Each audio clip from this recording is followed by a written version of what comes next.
দারুণ একটি সুখবর, গভর্নমেন্টের তরফ থেকে একটি নতুন নিয়োগ বিজ্ঞপ্তি জারি হয়েছে, যেখানে সম্পূর্ণ পার্মানেন্ট পোস্টে তোমাদের ক্লারিক্যাল যোগ্যতায় নিয়োগ করা হচ্ছে। এখানে ক্লারিক্যাল যোগ্যতার বিভিন্ন পোস্ট আছে, যেমন লোয়ার ডিভিশন ক্লার্ক আছে, আপার ডিভিশন ক্লার্ক আছে, এছাড়া তোমাদের অ্যাটেন্ডেন্ট পোস্টও তোমাদের নিয়োগ করা হচ্ছে, যেটা গ্রুপ ডি ক্যাটাগরির মধ্যে পড়ছে। প্রত্যেকে আবেদন করতে পারো, যে কোনো যোগ্যতার প্রার্থীরাই আবেদন করতে পারো। যেমন হচ্ছে, তোমার যদি মাধ্যমিক যোগ্যতা থাকে তাহলেও আবেদন করতে পারবে, উচ্চ মাধ্যমিক যোগ্যতা থাকলে তাহলেও আবেদন করতে পারবে, আবার তোমার যদি গ্র্যাজুয়েশন যোগ্যতা থাকে তাহলেও তুমি আবেদন করতে পারবে। মেল ফিমেল বোথ ক্যান্ডিডেটই আবেদন করতে পারে। সম্পূর্ণ গুরুত্বপূর্ণ তথ্য এই ভিডিওতে তোমাদের কাছে প্রোভাইড করব। তোমরা জানো, প্রতিনিয়ত আমি বিভিন্ন ধরনের আপডেটগুলো তোমাদের কাছে প্রোভাইড করে থাকি, আর এরকমই গুরুত্বপূর্ণ আপডেট সবার আগে পাওয়ার জন্য অবশ্যই চ্যানেলটাকে সাবস্ক্রাইব করে রাখবে, বেল আইকনটাকে অল করে রাখবে। তো চলো পিডিএফটা ওপেন করে নিচ্ছি, প্রত্যেকটি তথ্য তোমাদের কাছে তুলে ধরছি। বন্ধুরা, আমি পিডিএফটা ওপেন করে নিয়েছি। প্রথমে তোমাদের যোগ্যতার ব্যাপারটা ক্লিয়ার করব। প্রথম যে পোস্ট সেটা হলো লোয়ার ডিভিশন ক্লার্ক। দেখতেই পাচ্ছ, লোয়ার ডিভিশন ক্লার্ক পোস্টে নিয়োগ করা হচ্ছে, যেটা গ্রুপ সি ক্যাটাগরির মধ্যে পড়ছে। 7 সিপিসি অনুযায়ী লেভেল 2 তে 19,900 টাকা থেকে 63,200 টাকার মধ্যে তোমাদের বেতন থাকবে। এখানে বয়স হচ্ছে 18 থেকে 27 বছর। তোমার বয়স যদি 18 থেকে 27 বছরের মধ্যে হয়ে থাকে, তুমি যদি একজন জেনারেল প্রার্থী হয়ে থাকো, তাহলে আবেদন করতে পারবে। এখানে অবশ্যই রিল্যাক্সেশন আছে, যারা SC ST তাদের 5 বছর এবং ওবিসি যারা ক্যান্ডিডেট তাদের 3 বছর রিল্যাক্সেশন পেয়ে যাবে। এখানে যোগ্যতার ব্যাপারটা বলি, যোগ্যতা হলো উচ্চ মাধ্যমিক পাস। তুমি যদি উচ্চ মাধ্যমিক পাস করে থাকো যে কোনো শাখায়, এবং 35টি শব্দ প্রতি মিনিটে ইংলিশে টাইপ করতে হবে, অথবা হিন্দিতে তোমাদের 30টি শব্দ প্রতি মিনিটে টাইপ করতে হবে। যে কোনো একটি টাইপিং যোগ্যতা তোমাদের থাকতে হবে। এর জন্য কোনো সার্টিফিকেটের কোনো প্রয়োজন এখানে নেই, ঠিক আছে? সার্টিফিকেটের প্রয়োজন নেই, শুধুমাত্র টাইপিং স্পিড তোমাদের দিতে হবে, কিন্তু এর জন্য যথেষ্ট সময় পাবে প্র্যাকটিস করে নেওয়ার, ঠিক আছে? প্রতি পোস্ট হচ্ছে upper division clerk. Upper division ক্লার্কের জন্য তোমাদের গ্রুপ সি অনুযায়ী লেভেল 4 25,500 টাকা থেকে 81,100 টাকার মধ্যে বেতন থাকবে। এখানে 18 থেকে 27 বছর এখানেও বয়স, এবং যোগ্যতা হলো গ্র্যাজুয়েশন। যে কোনো শাখায় তুমি যদি গ্র্যাজুয়েট হয়ে থাকো, সেটা হলো আর্টস থেকে হোক, সায়েন্স থেকে হোক, বা কমার্স থেকে হোক, যে কোনো শাখায় গ্র্যাজুয়েট হলেই তুমি আবেদন করতে পারবে।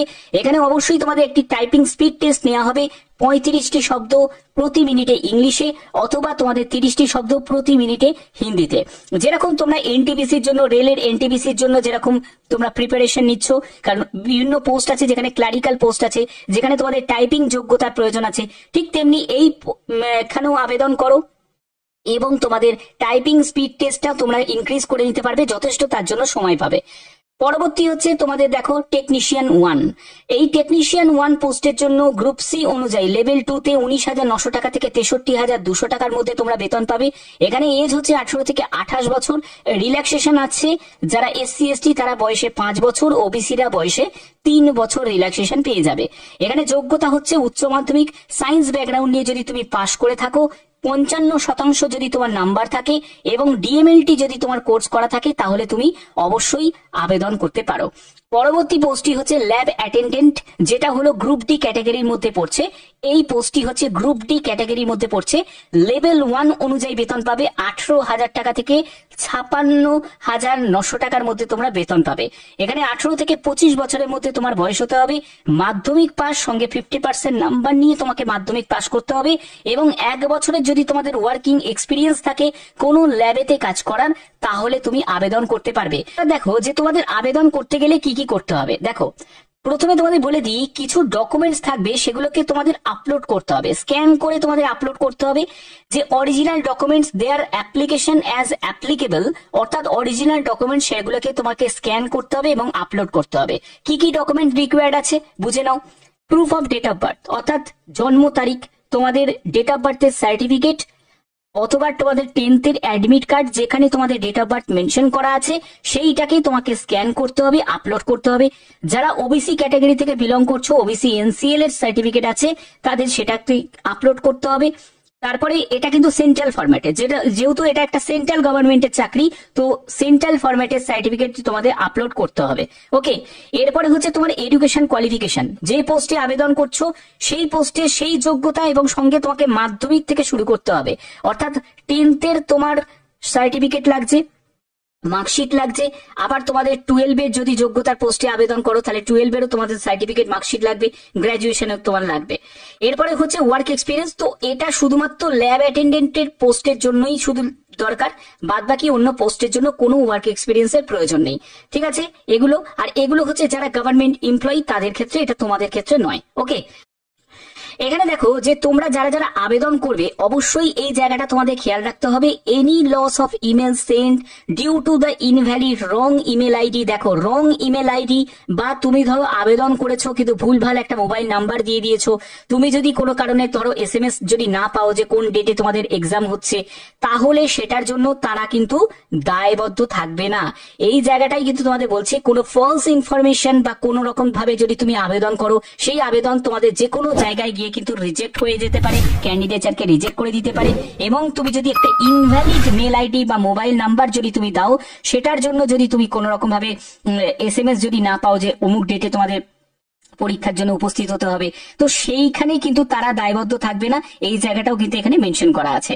ওকে, এবার দেখো যে তোমাদের সিলেকশন কিভাবে হবে। সিলেকশনের জন্য যেটা থাকছে সেটা একটা MCQ টাইপের তোমাদের CBT এক্সাম নেওয়া হচ্ছে, যেখানে 100 কোশ্চেন্স থাকবে, 100 মার্কসের তোমাদের পরীক্ষা হবে।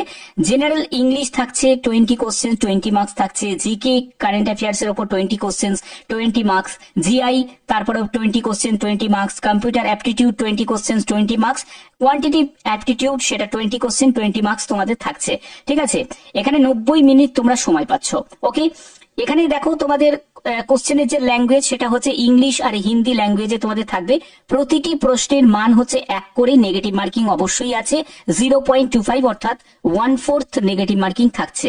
4টে প্রশ্নের ভুল উত্তরের জন্য প্রাপ্ত নম্বর থেকে 1 নম্বর তোমাদের কাটা যাবে। ওকে, এবার দেখো তোমাদের যারা যারা তোমরা টাইপিং টেস্ট দেবে, মানে আপার ডিভিশন ক্লার্ক, UDC আর LDCর জন্য তোমাদের টাইপিং টেস্ট দিতে হবে।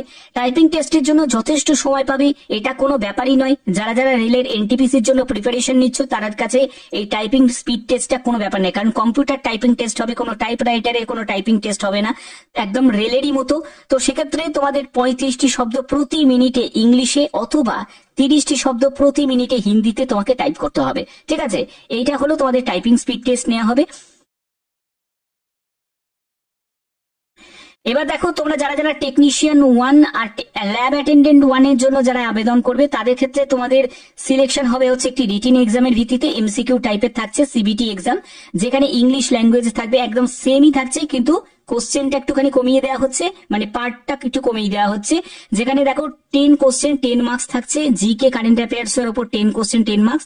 GI এর উপর 10 কোশ্চেন 10 মার্কস। কোয়ান্টিটিভ অ্যাপটিটিউড এর উপর 10 কোশ্চেন 10 মার্কস। কিন্তু সাবজেক্টিভের যে প্রশ্ন সেটার উপরে বেশি নাম্বার থাকছে, 60 কোশ্চেন 60 মার্কসের থাকছে। 100 কোশ্চেন 100 মার্কসের তোমাদের পরীক্ষা হচ্ছে। 90 মিনিট তোমরা সময় পাচ্ছ। ওকে, আচ্ছা, তো এখানে তোমরা সিলেবাসটা ভালো করে একবার দেখে নিতে পারো। আপার ডিভিশন ক্লার্ক এবং লোয়ার ডিভিশন ক্লার্কের জন্য কি কি সিলেবাস, মানে দেখো তোমাদের এই সব জায়গা থেকে কিন্তু তোমাদের কোশ্চেন সেট হবে, অবশ্যই সেই জায়গাটা তোমাদের ভালো করে স্টাডি করতে হবে।